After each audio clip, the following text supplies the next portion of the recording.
Hi friends, তোমরা কেমন আছো? আশা করি খুব ভালো আছো। আমিও ভীষণ ভালো আছি। বিশ্বজ্যোতি ব্লগ চ্যানেলে তোমাদের সবাইকে স্বাগত।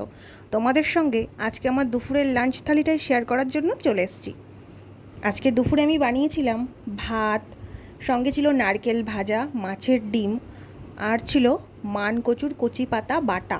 এটা কিন্তু দারুণ লাগে। আমাদের বাড়ির ফ্যামিলিতে আর যারা আছে, আমার ছেলে, আমার স্বামী, আমার মা, এই জিনিসটা সবাই পছন্দ করে। আমার তো মনে হয় সব থেকে ভালো আমিই খাই, আমার ভীষণ ভালো লাগে। আর ছিল চাল কুমড়ো, যেটা করেছিলাম আমি নারকেল বাটা দিয়ে, আমার মায়ের পছন্দের একটা জিনিস। আর ছিল চাল কুমড়োর ডোগা, যেটা করেছিলাম কাঁঠালের আটি দিয়ে চচ্চড়ি। এটাও আমার মা খুব পছন্দ করে। আমার মা মাছ মাংস খুব একটা পছন্দ করে না, তৃপ্তি করে খায় না, কিন্তু এই সবজিগুলো খুব পছন্দ করে। আজকের খাবারটা সবার সবগুলো পছন্দ হবে না, কিন্তু একটা একটা করে যেন সবার পছন্দ হয়, এটা মাথায় রেখে আজকে দুপুরের খাবার বানিয়েছি। একটা দিয়ে অন্তত কেউ মন ভরে তৃপ্তি করে তো খেতে পারবে, তাই না?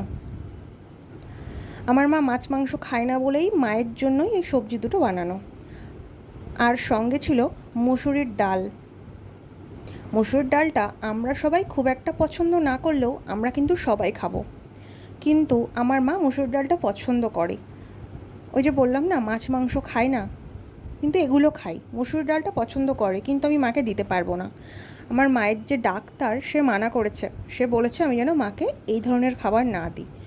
তো ডালটা মাকে দিতে পারবো না। কোনো একটা জিনিস যদি পছন্দ করে কেউ খায়, আর সেটা যদি বাড়িতে রান্না হয় আর সেই মানুষটাকেই না দেওয়া যায়, তাহলে কিন্তু ভীষণ খারাপ লাগে।